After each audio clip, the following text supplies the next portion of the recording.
Hello everyone, welcome again on the YouTube channel of Udit pharmacy. मेरा नाम है आशीष राय। तो आज मैं डिस्कस करने वाला हूँ D pharma first year pharmaceutical chemistry subject के कुछ मोस्ट इंपॉर्टेंट क्वेश्चन जो आपके एग्जाम में आने के चांसेस बहुत हैं और इसी टाइप के क्वेश्चंस आपको देखने को मिल सकते हैं। तो आज के इस वीडियो में मैं डिस्कस करूंगा चैप्टर 1 और 2 से जितने भी इंपॉर्टेंट क्वेश्चंस हैं वो किस टाइप से आएंगे। मैं शॉर्ट टाइप, वेरी शॉर्ट और लॉन्ग में 3 सेक्शन में डिवाइड किया हूँ। उस हिसाब से मैं आपको क्वेश्चंस साथ में उसको में लिखना कितना पार्ट है, क्या क्या लिखना है, वो सब मैं बताऊंगा। तो चलिए वीडियो को आगे बढ़ाते हैं। सबसे पहले वेरी शॉर्ट की तरफ बढ़ते हैं। तो very short answer type questions में आपको सबसे पहले ध्यान रखना है कि 1 2 3 इतने लाइन से ज्यादा नहीं लिखना है, नंबर उतने ही मिलने हैं। तो 1 2 3 लाइंस में ही आपको आंसर खत्म करना, मैक्सिमम 3 लाइन, नहीं तो एक लाइन में अगर आंसर आपको लर्न है तो फटाफट एक लाइन में लिख के आप टाइम वहां पे ज्यादा वेस्ट ना करिए। तो मेरा कहना यही है। चलिए अब क्वेश्चंस की तरफ बढ़ते हैं। तो क्वेश्चन नंबर 1 है, अगर यहाँ पे आप देखिए तो सबसे पहले वेरी शॉर्ट क्वेश्चंस में आपको मिलेंगे काफी सारे डिफिनीशंस। ठीक है, तो डिफिनीशन की बात करें कि डिफाइन फार्मास्यूटिकल केमिस्ट्री, तो सबसे पहला तो ये है कि फार्मास्यूटिकल केमिस्ट्री होता क्या है। तो फार्मास्यूटिकल केमिस्ट्री ऐसी केमिस्ट्री की ऐसी ब्रांच है जहां पे सिंथेसिस होती है और डिजाइनिंग होती है किसकी, मेडिसिन की, जो एक्टिव ड्रग्स हैं। ठीक है, तो pharmaceutical chemistry is a branch of chemistry where synthesis and designing of our crude drugs. ठीक है, तो this is the basic definition. अब दूसरे क्वेश्चन की तरफ बढ़ते हैं। ये क्वेश्चन बहुत ही ज्यादा पूछा जाता है कि एक्यूरेसी प्रिसीजन के डेफिनेशन या एक्यूरेसी प्रिसीजन में अंतर क्या होता है। तो एक्यूरेसी और प्रिसीजन में ध्यान रखिएगा, एक्यूरेसी हम कब करते हैं, कोई भी प्रैक्टिकल्स करते हैं तो हमको जो फाइनल रिजल्ट मिलता है, ठीक है, तो फाइनल रिजल्ट जो मिलता है उसमें हम अपनी तरीके से अपना हम इनपुट जब डालते हैं, वही सारे प्रोसीजर्स को फॉलो करके जब हम काम वही करते हैं तो हम देखते हैं हमारा रिजल्ट कुछ आस पास आता है। आसपास जो रिजल्ट आता है उसे हम बोलते हैं एक्यूरेसी। प्रिसीजन कब होता है, जब हम उसी प्रोसीजर को 2 3 बार रिपीट करते हैं। ठीक है, रिपीटिशन जब होता है वही प्रोसीजर को, फिर हमारे जो रिजल्ट्स आते हैं उसका हम एवरेज लेते हैं, फिर जो वैल्यू आती है उसको हम प्रिसाइज्ड वैल्यू कहते हैं। तो इसका डेफिनेशन आप लर्न कर लीजिएगा, बाकी मैं बेसिक आपको समझा दे रहा हूं। ठीक है, अब यहाँ पे चौथे क्वेश्चन की तरफ बढ़ते हैं। चौथे क्वेश्चन में पूछा है कि name the 3 metals that are used to analyze in complexometric titration by demasking agents। ठीक है, तो यहाँ पे मैं एक ट्रिक बता रहा हूँ आपको। ऐसे 3 मेटल का नाम जरूर पूछे तो आप ऐसे याद कर सकते हो, कूड़ा, कूड़ा करके। ठीक है, कूड़ा से क्या होता है, अब सी कॉमन रखिए, सी यू, फिर सी डी, फिर सी ए, ये 3 मेटल्स हैं जो कि आप लिख सकते हो, कॉपर, कैडमियम और कैल्शियम। ठीक है, तो ये 3 नाम हो जाएंगे आपके आंसर नंबर 4 में। ठीक है, तो यहां से आप थोड़ा सा हल्का सा ट्रिकी बना सकते हैं। अब क्वेश्चन नंबर 5 की तरफ बढ़ते हैं। क्वेश्चन नंबर 5 में पूछता है कि 2 sources of impurities in pharmaceutical substances. अब आपके फार्मास्यूटिकल सब्सटेंस जो आप प्रिपेयर कर रहे हो उसमें 2 सोर्स कहां से आ सकते हैं, इंप्यूरिटीज, उसमें त्रुटियां कहां से आ सकती हैं। तो पहली बात तो भाई मॉइस्चर, एयर से आ सकती हैं, या हम कहीं वेइंग में प्रॉब्लम कर रहे हैं, हम वजन करने में कहीं दिक्कत कर रहे हैं, या कोई सॉल्वेंट किसी से रिएक्शन कर जा रहा है वहां पे। तो कई सारे सोर्सेस होते हैं इंप्यूरिटीज के फार्मास्यूटिकल सब्सटेंसेस में आने के, तो आप कोई भी 2 इसमें से लिख सकते हो। क्वेश्चन नंबर 6 की तरफ बढ़ते हैं। Write down any 2 scope of pharmaceutical chemistry. तो फार्मास्यूटिकल केमिस्ट्री बहुत बड़ा टर्म है। ठीक है, तो यहां से आपको बहुत सारे दरवाजे खुलते हैं। अगर फार्मास्यूटिकल केमिस्ट्री से आप मास्टर्स करते हो तो बहुत सारे मार्केटिंग की जॉब्स खुलती हैं, एकेडमिक्स में आप जा सकते हो, रिसर्च एंड डेवलपमेंट में जा सकते हो, इसमें बहुत सारे स्कोप्स हैं। तो आप जो भी आपको 2 याद हो उस समय आप प्रीफर करिएगा उसे लिखना। अब क्वेश्चन नंबर 7 में क्या पूछता है, how many concepts theories given on acid and base. तो there are 3 concepts on theories. ठीक है, 3 कंसेप्ट्स और थ्योरीज, कंसेप्ट बोलिए चाहे थ्योरी बोलिए, बात एक ही है। ठीक है, तो 3 थ्योरीज आती हैं, आरेनियस, इसके बाद लेविस बेस, ठीक है, इसके बाद ब्रॉन्स्टेड लॉरी। तो ये 3 है। तो लेकिन यहाँ पूछा है केवल कितने हैं, नाम नहीं पूछा है। तो आप आंसर यहाँ पे लिखोगे देयर आर ओनली 3 कंसेप्ट्स और theories given on acid and bases. तो आंसर यहाँ कंप्लीट होगा। अगर आपसे नाम पूछे तो ही लिखिएगा, नहीं तो अगर आपको लगता है कि नंबर कट जाएगा तो नाम याद है तो लिख दो, कोई दिक्कत नहीं है। लेकिन जो 3 लिखेगा उसे भी उतना ही नंबर मिलेगा, जो नाम के साथ लिखेगा उसे भी वेरी शॉर्ट में उतना ही नंबर मिलने वाला है। अब यहाँ पे क्वेश्चन नंबर 8 की तरफ बढ़ते हैं कि write down the chemical formula of silver nitrate. तो आपको छोटे छोटे जो कंपाउंड्स हैं उनके आपको केमिकल फार्मूलाज याद होने चाहिए। ठीक है, तो सिल्वर नाइट्रेट का अगर फार्मूला मैं बोलूं तो AgNO3। तो इस तरीके से आप जितने भी चैप्टर 1 और 2 में देखिए, उसमें जो भी कंपाउंड्स हैं जो सिलेबस में मेंशन है उसके आप केमिकल फार्मूला जरूर याद रखिएगा। अब यहाँ पे क्वेश्चन नंबर 9 बोल रहा है कॉम्प्लेक्सोमेट्री टाइट्रेशन का एक और नाम क्या होता है। ठीक है, कॉम्प्लेक्सोमेट्री टाइट्रेशन का एक और नाम मैं बता देता हूँ, चिलेटोमेट्री, जिसे हम बोलते हैं चिलेटोमेट्री। ठीक है, तो यहाँ से आप इसको लर्न कर सकते हो। अब यहाँ पे अगला क्वेश्चन आता है कि give a name of self indicator. तो इंडिकेटर की बात करें तो आपको इंडिकेटर से बहुत सारे क्वेश्चंस मिल सकते हैं। तो सेल्फ पूछे, इंटरनल पूछे या एक्सटर्नल पूछे। ठीक है, तो सेल्फ इंडिकेटर का एग्जाम्पल पूछा है इसने, तो पोटेशियम परमैंगनेट आप लिख सकते हो। ठीक है, तो पोटेशियम परमैंगनेट आप यहाँ पे लिख सकते हो। तो यहाँ का आंसर हो जाएगा पोटेशियम परमैंगनेट। अब यहीं पे आपसे पूछ लिया जाए कि इंटरनल एक आध एग्जांपल बताओ, तो इंटरनल में आप बोल देना मिथाइलिन ब्लू, ये एक एग्जांपल। एक्सटर्नल में आप बोल देना डाइक्रोमेट सोल्यूशन। तो इस तरीके से भी क्वेश्चंस आपको पूछे जाएंगे। चलिए, वेरी शॉर्ट यहाँ खत्म होता है। अब बढ़ते हैं हम शॉर्ट टाइप क्वेश्चंस की तरफ। शॉर्ट टाइप क्वेश्चंस में आपको ध्यान देना है, कम से कम एक पेज तक आप, आधे पेज से एक पेज तक आप जरूर से जरूर इसको फिल करना। ठीक है, तो यहाँ पे ये नहीं कि कुछ भी भर दो, जो पूछा है थ्रू द पॉइंट लिखिएगा। कोई भी क्वेश्चन हो, चाहे वो शॉर्ट क्वेश्चन हो, चाहे वो वेरी शॉर्ट क्वेश्चन है, चाहे वो लॉन्ग क्वेश्चन हो, तो आपको जितना पूछा जाए उतना ही लिखना है। ठीक, तो यहाँ पे क्वेश्चन नंबर 1 की तरफ बढ़ते हैं शॉर्ट टाइप क्वेश्चंस में। तो शॉर्ट टाइप के क्वेश्चन में सबसे पहले क्वेश्चन नंबर 1 है कि explain the principle involve in the limit test of chloride. ठीक है, तो कौन प्रिंसिपल, सबसे पहले हमें प्रिंसिपल लिखना है क्लोराइड में जो इन्वॉल्व हो। तो प्रिंसिपल का मतलब क्या होता है, प्रिंसिपल जो रिएक्शन है, जो क्लोराइड रिएक्शन, जो आप मेन मैकेनिज्म देखते हो क्लोराइड में जो फॉर्मेशन होता है AgCl का, तो वो मेन रिएक्शन लिखनी है। उसके बाद आप उसमें उस रिएक्शन को कैसे एक्सप्लेन करोगे, उस रिएक्शन में क्या क्या चीजें हो रही हैं वो लिखोगे। उसके बाद अगर रिजल्ट नहीं लिखा, लेकिन आप अगर रिजल्ट डालते हो तो आपका कंप्लीट आंसर माना जाएगा। ठीक है, तो इस टाइप के क्वेश्चंस को ऐसे लिखना है। क्वेश्चन नंबर 2 देखें, तो define pharmaceutical chemistry and mention scope of pharmaceutical in different areas. तो जैसा कि मैंने पहले बता दिया था कि फार्मास्यूटिकल केमिस्ट्री का डिफिनेशन लिखना है इसमें। इसके बाद आपको डिफरेंट स्कोप्स, किस किस एरिया में आप फार्मास्यूटिकल केमिस्ट्री में मास्टर्स करने के बाद जा सकती हो, वो सारी स्कोप्स, वो सारी एरियाज आपको पढ़ा दी गई है। जो लोग उदित फार्मेसी ऐप पे हैं तो उन्हें सारी चीज़ें यहाँ पता होंगी, जो नहीं है वो प्लीज़ विजिट करें, वहाँ पे आपको काफ़ी चीज़ें, बल्क अमाउंट ऑफ नॉलेज वहाँ पे मिल रहा है। सारी चीज़ें रिकॉर्डेड हैं, आप कभी भी देख सकते हो। ठीक है, अब यहाँ पे हम आते हैं क्वेश्चन नंबर 3 की तरफ। A list rule for determining significant figure. तो यहाँ पे वो 5 रूल आएंगे जो मैंने कराया है, लाइव क्लास में भी कराया है, यहाँ पे MCQs में भी बताया है। तो वो 5 रूल आप जरूर लिखिएगा।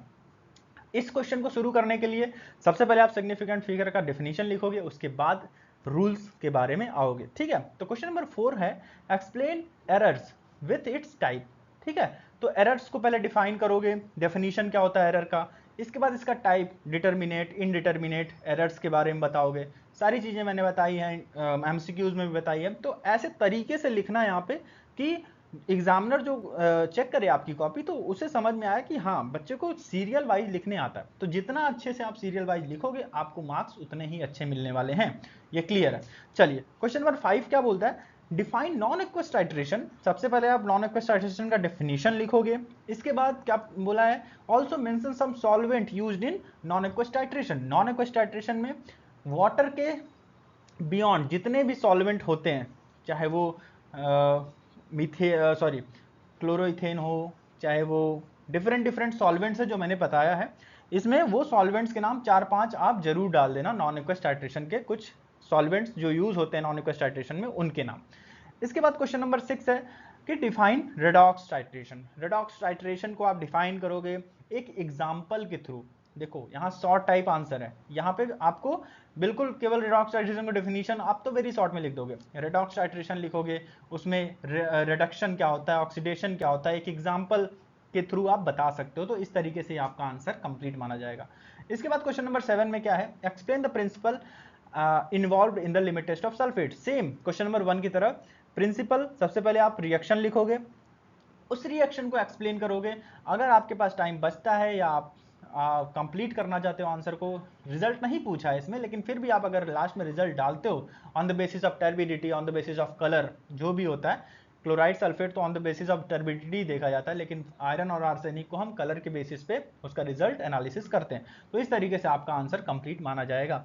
ठीक है, तो क्वेश्चन नंबर 8 अब क्या बोलता है कि वॉल्यूमेट्रिक और ग्रेविमेट्रिक एनालिसिस में डिफरेंस। तो डिफरेंस में कभी भी आपको अगर डिफरेंस लिखना है तो एक तरफ आप लिखोगे वॉल्यूमेट्रिक, एक तरफ लिखोगे ग्रेविमेट्रिक, इसके बाद पॉइंट्स करके आप लिखोगे। तो ये इस तरह आप लिखोगे ना तो आपको मार्क्स अच्छे मिलने वाले हैं एज कंपेरिजन टू पैराग्राफ में लिखने को। कोई भी आंसर लिखो, आप कोशिश करो कि वो पॉइंट बुलेट्स फॉर्म में आप लिखने की ट्राई करना। ठीक है, तो वॉल्यूमेट्रिक में बेसिक डिफिनीशन क्या होती है, ग्रेविमेट्रिक का बेसिक डिफिनीशन क्या होता है।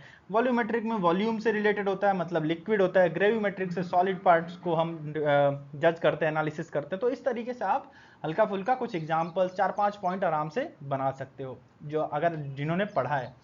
इसके बाद ग्रेविमेट्रिक एनालिसिस पे आप थोड़ा सा शॉर्ट नोट लिखने को आ जाए तो वहाँ पे आप ग्रेविमेट्रिक एनालिसिस का डिफिनीशन, फिर उसके प्रिंसिपल के बारे में बता सकते हो, लोमा, principle of solubility product, common ion effect, ये सब चीज़ों के बारे में हल्का हल्का आप डिफाइन कर सकते हो। या इसके साथ साथ अगर आपको टाइप्स ऑफ ग्रेविमेट्री भी याद है तो आप उसमें केवल टाइप्स ऑफ ग्रेविमेट्री डाल के जितने भी चार पार्ट्स हैं, चार टाइप्स हैं ग्रेविमेट्रिक एनालिसिस का, उसके बारे में आप बता नहीं सकते हो, बस उसके नाम लिख सकते हो। ठीक है, इसके बाद हम क्वेश्चन नंबर 10 की तरफ बढ़ते हैं कि define neutralization curve with example. अगर न्यूट्रलाइजेशन कर्व की बात करें तो neutralization curve is as equal to neutralization reaction. अगर आप न्यूट्रलाइजेशन रिएक्शन लिखते हो, कोई भी डेफिनेशन अगर न्यूट्रलाइजेशन रिएक्शन को आपको याद है तो वो लिख दो। ठीक है, एसिड और बेस जब आपस में रिएक्ट करते हैं, जो सॉल्ट फॉर्म बनाता है, तो वो न्यूट्रलाइजेशन रिएक्शन कहलाता है। और जितना एसिड मिलके जितना बेस से रिएक्शन किया और जो सॉल्ट फॉर्म बनाया, न्यूट्रलाइज हुआ दोनों, तो वही कर्व जो ग्राफ बनता है उसे हम बोलते हैं न्यूट्रलाइजेशन कर्व। एक एग्जाम्पल के थ्रू आप इसको समझा सकते हो। तो शॉर्ट आंसर में इतने ही लिखने हैं, आधा पेज से एक पेज तक ही जाना है। अब हम बढ़ते हैं लॉन्ग आंसर टाइप क्वेश्चंस की तरफ। तो लॉन्ग आंसर टाइप क्वेश्चंस, सबसे पहला क्वेश्चन यही है कि डिफाइन इंप्यूरिटीज। तो त्रुटियां क्या होती हैं, गलतियां कहाँ से होती हैं, वो जैसे कि हमारी कैसे इफेक्ट करती हैं हमारी जो फॉर्मुलेशन है, जो हम दवाई बना रहे हैं, तो उसमें ये डिफिनीशन लिखोगे सबसे पहले। उसके बाद सोर्सेज क्या क्या हैं, कहाँ कहाँ से आ सकती हैं। मैंने बताया कि आप वेइंग में कहीं दिक्कत कर रहे हो, या अपने मन से मिला ले रहे हो पाउडर्स को, या सॉल्यूशन जो सॉल्वेंट यूज़ करना है वो एक्सेस अमाउंट में यूज़ कर ले रहे हो, एयर का, ह्यूमिडिटी का, सब डिफरेंट सोर्सेज हैं। जितने भी आपको याद हैं वो जरूर आप लिख लीजिएगा। इसके बाद इफेक्ट, सोर्सेज के साथ साथ effect of impurities in pharmaceutical substances. अब असर क्या कर रहा है वो इंप्यूरिटीज हमारे फार्मास्यूटिकल सब्सटेंसेस को? असर ये कर रहा है कि जो हमको प्रोडक्ट चाहिए वो प्रोडक्ट में एक्स्ट्रा चीजें ऐड हो गई हैं। अब वो तो उस प्रोडक्ट को खराब कर दी, पहले तो वो मार्केट में जाएगा ही नहीं वो प्रोडक्ट। साथ में नुकसान, सबसे ज़्यादा नुकसान जो बना रहा है, जो कंपनी बना रही है, जो इंडस्ट्री बना रही है, उसका नुकसान। तो ये सब चीज़ों को हम डाल सकते हैं इफेक्ट में। ठीक है, तो इम्प्यूरिटीज़ का इफेक्ट बहुत सारा होता है। आप जितना भी लर्न कर सको, जितना लिख सको, उतना आप लिख सकते हो। इसके बाद हम आते हैं क्वेश्चन नंबर 2 की तरफ कि explain the principle and procedure involve in the limit test for sulphate और क्लोराइड। ठीक है, तो ये दोनों आपको कहीं ना कहीं ये जरूर मिलेंगे लॉन्ग आंसर में, कि सल्फेट क्लोराइड का प्रिंसिपल लिखिए, प्रोसीजर लिखिए, रिजल्ट लिखिए। ठीक है, तो इस तरीके से पहले आप प्रिंसिपल लिखोगे। प्रिंसिपल लिखने के पहले आप पहले डिफाइन कर दो लिमिट टेस्ट होता क्या। लिमिट टेस्ट बेसिकली हम क्या डिटेक्ट करते हैं, जितने इम्प्यूरिटीज हमारे प्रेजेंट हैं, हमारे जो फॉर्मुलेशन जो हम बना रहे हैं उसमें कितनी इम्प्यूरिटीज प्रेजेंट है, वो जज करने के लिए हम लिमिट टेस्ट परफॉर्म करते हैं। अब सल्फेट या क्लोराइड का है तो पहले उसका प्रिंसिपल लिखिए, उस प्रिंसिपल को हल्का सा एक्सप्लेन कीजिए।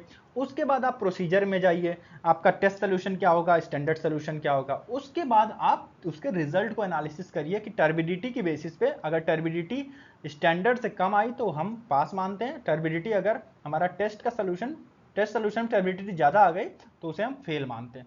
तो इस तरीके से आप इसका प्रोसीजर इस तरीके से लिखिएगा तो आपको काफ़ी हेल्प होने वाला, आपके मार्क्स अच्छे होने वाले हैं। ठीक है, अब हम क्वेश्चन नंबर 3 की तरफ बढ़ते हैं। Discuss some scope of pharmaceutical chemistry in detail. अब स्कोप मैंने अभी पॉइंट वाइज बताया कि एकेडमिक्स में चले जाओ, फिर इसके बाद R&D में चले जाओ, रिसर्च एंड डेवलपमेंट में, इसके बाद आप डिफरेंट मार्केटिंग में चले जाओ, सेल्स में चले जाओ। तो अलग अलग स्कोप्स हैं, तो उसमें आप पॉइंट्स डालोगे, उसको हल्का सा एक्सप्लोर करोगे। एकेडमिक्स में जाएंगे तो क्या इस असिस्टेंट प्रोफेसर की जॉब है, टीचिंग प्रोफेसर की जॉब है, तो ये सब जॉब्स। इसके बाद R&D में जाएंगे तो हम डिफरेंट मल्टीनेशनल कंपनीज में जाके हम रिसर्च कर सकते हैं, नए नए खोज कर सकते हैं। तो ऐसे आप एक्सप्लेन कर सकते हो ऐसे। इसके बाद क्वेश्चन नंबर 4 है explain non aqueous titration in detail. पहले आप नॉन एक्वस टाइट्रेशन की डेफिनेशन लिखोगे, उसके बाद एक एग्जांपल देके उसमें सॉल्वेंट्स जो यूज होते हैं वो लिख के, इसके बाद हम एप्लीकेशंस के बारे में बात करेंगे। लास्ट में एप्लीकेशन, जैसे जैसे ये पूछा है क्वेश्चन वैसे वैसे आपको आंसर देना है, ठीक है। इसके बाद हम क्वेश्चन नंबर 5 की तरफ बढ़ते हैं। Explain gravimetric analysis in detail along with its application. Gravimetric analysis को आप डिफाइन करोगे, इसके बाद टाइप्स के बारे में बताओगे, इसके प्रिंसिपल्स के बारे में बताओगे, अगर एप्लीकेशन के बारे में लास्ट में बताओगे कि analysis of standard, analysis requiring accuracy, और भी कई सारे एप्लीकेशंस हैं जो आपको इजी लगे वो आप लिख सकते हो। इसके साथ साथ आखिरी क्वेश्चन की तरफ बढ़ते हैं लॉन्ग आंसर में। Discuss about complexometric titration in detail. तो कॉम्प्लेक्सोमेट्रिक टाइट्रेशन के बारे में आप डिटेल में बताओगे। सबसे पहले आप इसके डेफिनेशन के बारे में बताओगे कॉम्प्लेक्सोमेट्रिक टाइट्रेशन के। इसके बाद इसका प्रिंसिपल क्या है, इसमें डिफरेंट लिगेंड्स क्या यूज होते हैं, इसकी थ्योरी क्या है, मास्किंग एजेंट, डीमास्किंग एजेंट्स क्या होते हैं, फिर इसके एप्लीकेशन के बारे में। जितने पार्ट्स आपको आप कवर कर सकते हो ना, उतना बेहतर आंसर आपका बनेगा और उतने अच्छे मार्क्स आपको मिल सकते हैं। तो इस तरीके से लॉन्ग आंसर टाइप क्वेश्चन यहाँ खत्म होता है। अगर आपकी तैयारी अभी भी नहीं हुई है तो आप उदित फार्मेसी ऐप पे विजिट कर सकते हो। उदित फार्मेसी ऐप पे काफी चीजों की अवेलेबिलिटी है। D Pharma first year, D Pharma second year के रिकॉर्डेड क्लासेस है, लाइव क्लासेस हैं, ये PDF नोट्स पड़े हुए हैं। अभी भी रनिंग वे में डाउट क्लासेस चल रही है फार्मास्यूटिकल केमिस्ट्री की, तो आप ज्वाइन कर सकते हो। It is genuine price cost of 1499। अगर आपको डिफार्मा फर्स्ट ईयर की हार्ड कॉपीज भी चाहिए तो आपको वो भी अवेलेबल है at genuine price cost of 999। इसके साथ साथ अगर आप डी फार्मा एग्जिट एग्जाम की तैयारी कर रहे हो तो वो भी टेस्ट सीरीज रन कर रही है हमारे उदित फार्मेसी एप्लीकेशन पे। इसके साथ साथ अगर आपको उदित फार्मेसी ऐप पे विजिट करना है, 3 स्टेप का आसान तरीका है। उदित फार्मेसी क्लासेस को आप अपने गूगल प्ले स्टोर में सर्च करिए, वहाँ अपना मोबाइल वेरिफिकेशन करिए, नाम लिखिए, मेल ID करिए और welcome to Udit pharmacy. Store section में जाके आपको जो कोर्स परचेज करना है आप परचेज कर सकते हो। इस बीच आपको कोई भी दिक्कत आती है तो 9219303100 पे कॉल करके आप अपनी दुविधा बता सकते हो। सुबह 8 बजे से 6 बजे के बीच में ही अवेलेबल रहेंगे कॉल उठाने के लिए। तो आशा करता हूँ ये वीडियो आपको पसंद आया होगा, तो लाइक करिए, सब्सक्राइब करिए एंड ज़्यादा से ज़्यादा शेयर करिए। Thank you so much, bye bye.